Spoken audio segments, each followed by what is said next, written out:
დღეს ჩვენ უნდა გავაგრძელოთ იობის წიგნის კითხვა, მე-15 თავი უნდა წავიკითხოთ. მე-15 თავში არის საუბარი იობის მეგობრის ელიფაზი. ანუ ელიფაზი საუბრობს და იობს ისევე დარიგებებს აძლევს, ხო?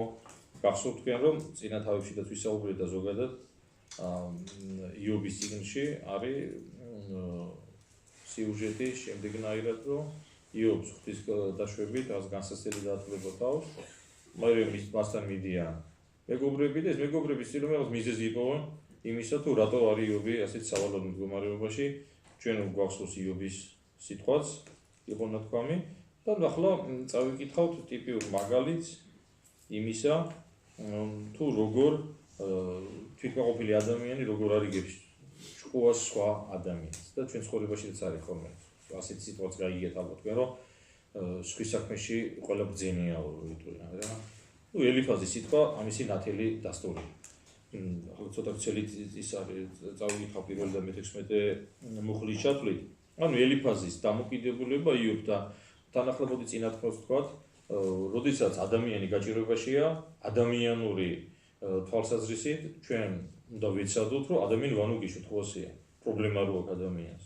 ვანუგეშოთ ტკივილი დაუამოთ, რაღაცნაირად მის გულთან მისასვლელი გზა ვიპოვოთ, რომ რაღაცნაირად ადამიანი უნუგეშო მდგომარეობაში არ იყოს და არ უნდა გავაკეთოთ პირიქით, რომ ამ მიყენებული ჭრილობას, რაღაც განსასწრების გამო ჩვენ კიდე არ უნდა გავაღიზიანოთ და ამ ტკივილს კიდე ტკივილი არ უნდა დავამატოთ, ხო? სამწუხაროდ ასე ადამიანები ნაწილი იმედია ჩვენ არ ვართ მათ რიცხვში, ნუგეშის ნაცვლად პირიქით ადამიანს უფრო მეტ ტკივილს აყენებენ ხოლმე რა. ხოდა ელიფაზიც ერთ-ერთი მაგიანია. თემანელი იყო ის და უთხრაო იობს. ფუჭრჩევას უნდა იძლეოდეს ბრძენი. ბრძენი კითხვას უსვამს. ფუჭრჩევას უნდა იძლეოდეს ბრძენი. აღმოსავლეთის ხარით უნდა ივსებდეს მუცელს. უნდა უცილობდეს უსაფუძვლო ლაპარაკი და ფუჭის სიტყვებით. შენ აქ აწყლებ ღვთის მოშიშებას ამცრობ ლოცვის წინაშე. რადგან უკეთურება წვნის შენს ბაგეებს და ცვიერთა ენა გირჩევია. შენივე ბაგე გდებს ბრალს. მე კი არა.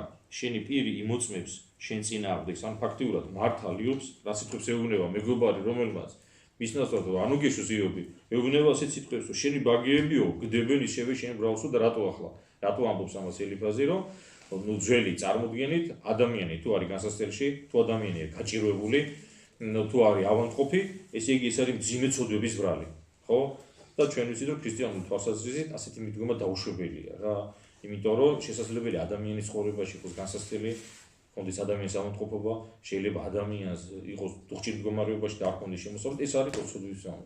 ეს რაღაცა ცხოვრების სიტუაციის გამო შეიძლება მოხდეს და არ შეიძლება პირდაპირ ჩვენ ვთქვათ, რომ თუ ადამიანი ავად არის, ესე იგი მძიმე ცოდვილია, რა.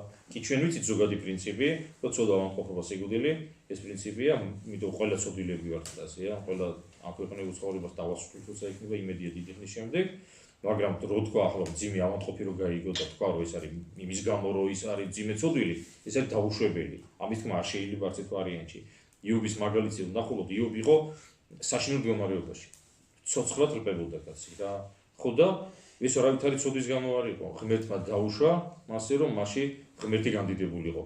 ასე რომ ჩვენ როდესაც ვგებულობთ რაღაცა ასეთ არასასიამოვნო ინფორმაციებს ადამიანების შესახებ, ჩვენ არ გვაქვს უფლება რაღაცა კითხვის ნიშანი გაგვიჩნდეს გონებაში და იმ ადამიანს რაღაცა მძიმე ცოდვები ჩამოკიდოთ კისერზე. ეს ჩვენი საქმე არ არის, ღმერთმა უწყის და შესაბამისად ჩვენ თუ ვინახებით ადამიანს გაჭირვებაში, ჩვენ უნდა ვიცადოთ მის გვერდით დავდგეთ და მას ტკივილი დავუამოთ, ვანუგეშოთ და რაც შეგვიძლია გავუკეთოთ, იმიტომ რომ ეს არის ყველა ადამიანის ვალდებულება რა. და წავედი რა სიტყვის ეუბნება, რომ შენი ბაგეებიო გამხელსო, შენი არასწორი სიტყვებიო. კაც ეუბნება იობს, რომელიც იყო მართალი ადამიანი, რომელმაც ყველაფერი აიტანა, ყველაფერი განსასწრელი და ღვთისმოებაში მაინც არ ჩავარდნილა, ხო? პირველშობილი ხომ არ ხარ კაცთა შორის ბორცვებზე უწინარეს ხომ არ შექმნილ ხარ? ამ წარმოიდგინე ელიფაზი, რომელიც დამპარტაუნიკაცია, იმიტომ ხოლმე დამპარტაუნ ადამიანს შეუძლია სხვაგანი კითხოს, თუ ჩვენ უფალმა ასეთ სიტყვები გითხრათ თუ გახსოვთ. წმინდა წერილში, რომ არ იმრუშოო, ხო? და ყველა თახვდებით, რომ მრუშობა არის არასწორი საქციელი. მაგრამ ამასთან ერთად უნდა ვიცოდეთ, უფალმა ისევე გითხრა, რომ არ განიკითხო. ხო ასეა. ანუ მარტო ის კი არ უნდა გვახსოვდეს არაკაცყლა, არიმრუშო, რაღაცა მძიმე ცოდვებზე კი არ არის მარტო ლაპარაკი, უფალი ასევე გვეუბნება არ განიკითხო. არ დაიწყო სხვა ადამიანის თვალში ბეწვის, არ უნდა ეძებო, როდესაც შენ თვალში დიდი მორია, ხო ასეა. შესაბამისად ჩვენ არ გვექუფლება არავიზე არ ვილაპარაკოთ. ჩვენ შეგვიძლია ზოგადად რაღაცაზე ვისაუბროთ, მოვლენების შევაფასოთ, სათქმელი ვთქვათ, რა პიროვნებას არ უნდა შევეხოთ. ჩვენ ამის უფლება არ აქვს. ღვთისაიდუმლო ხომ არ მოგისმენია, სიბზნე ხომ არ მოგიხვეჭია, რა იცი ისეთი რა ჩვენ არ ვიცით. რას მივხვდი ისეთ რა ჩვენთან არ არის და მოკლედ აი ესე როიტყვიან ამუნათებს იობს და ფაქტიურად ბრალს უყენებს ელიფაზი რომ ყველაფერი შენი ბრალია ის განსასწრელი გადაგატყდა შენ ცხოვრების განმავლობაში შენ ყველაფერი დაიმსახურეო და ნუ მე-17 მუხლიდან ესე იგი ელიფაზის ამპარტავნული სულის გამოხატულებას ხედავთ და რას ეუბნება გეტყვიო თან ასე არიგებს ახლა რა გვინახიათ თქვენ ასეთი ადამიანები რაღაცა მენტალური ტონით რო გვისაუბრებიან და დიდაქტიკურად ესე იგი რაღაც მასწავლებლის გადმოსახედიდან რომ იჩერებიან ახლა მე მასწავლებლებზე კი არ გულისხმობ პარლამენტის სკოლაში ბავშვებს ასწავლის ღმერთმა ყველას ხელი მოუართოს და სწორადაც ცხოვროთ და კარგი ბავშვები გაზარდონ მე აქ ვსაუბრობ ადამიანებზე რომიც ხო ისწავლება უპატრონო სკოლებზე რა და წეტილებით რო ისაუბრებიან და ბრძანებითი კილოთი და მოკლედ ესეთი გეტყვი და მომისმინეო გიამბობ რაც ვნახეო და წარმოვიდგინე როგორი კაცია თან ხო იობი ყველაფერი მისი რაც განსასწრელი დაატყფავზე ხომას დააბრალა ეს შენი ბრალიაო ყველაფერი თან პლუს ეუბნება რომ მე შენ ახლა მომისმინე და მე შენ გეტყვი და გიამბობ რაც ვნახეო რა ჩვენ ვიცით რომ შეიძლება იობი ქრისტეს სახე არის ეკლესიის სახეც არის ხო ასეა რა იმიტომ რომ როგორც ეკლესიას დევნიდე შეურაცხყოფას აყენებდი ჩვენ თქვით რომ თუ გახსოვთ რომ ეკლესიის წინააღმდეგ უამრავი ერეტიკული მიმდინარეობები იყო რომ ბრალსდებენ ეკლესიას არასწორად ცხოვრებაში ეკლესიის მსახურებს შეურაცხყოფას აყენებენ და ესეც ახლა გრძელდება ხო ასეა და ჩვენ ვიცით რომ ეს რატო არის ამის მიზეზიც ვიცით რა იმიტომ რომ ჩვენ ვართ ქრისტეს მსახურები ხო ასეა ქრისტეს როგორ ექცეოდნენ ეს გვახსოვდეს ყოველთვის ქრისტეს დევნიდნენ შეურაცხყოფენ ყრიმალში სცემდნენ და ბოლო ჯვარზე გააკეთეს და ჩვენც ახლა რომ შეურაცხყოფა მოგვაყენონ და დაგვამცირონ და რაღაცები ვითხრა ეს არ უნდა გავგვირდეს მეტიც ახლა თუ ეკლესიის მტრეები ღვთის გარეშე მცხოვრები ადამიანები გვაქებენ გვადიდებენ და მოკლედ პატივით გვეყრობიან და დავსვათ კითხვა რომ რამე ისე ცუდად ხო არ ვიქცევით იმიტომ რომ როგორ შეიძლება ღვთის მტერს უყვარდეს ღვთის მსახური ვერ ეყარება და ახლა დღესაც არის ახლა ძალიან ზოგადად რო ვისაუბროთ დღევანდელ ჩვენ ცხოვრებაში ჩვენ მიხედებით ამის დასტურს როდესაც მაგალითად რამოდენიმე დღის წინ დაკეტილი ტაძარი თბილისში ყველაზე უძველესი ტაძარი 1500 წელზე მეტი ხნის წინ აშენებული დიდებული ანჩისხატის ტაძარს ვიღაც ვანდალებმა ეს არის უღმერთო უსამშობლო არა ადამიანებმა კვერცხები დაუშინეს რა უბრალოდ ეს ტაძარი რას უშავებდა თან ხო იცი როგორ არიან ახლა ამბობენ რომ ათეისტები ვართო რა და ათეიზმი რას ნიშნავს რომ ღმერთი არ არსებობს და თან ღმერთს ებრძვიან კაცო თუ იძახიან რომ ღმერთი არ არსებობს მაშინ რაღაც ებრძვიან სად არის ლოგიკა მაგრამ ყველაფერი კარგად იციან რა მათ იციან რომ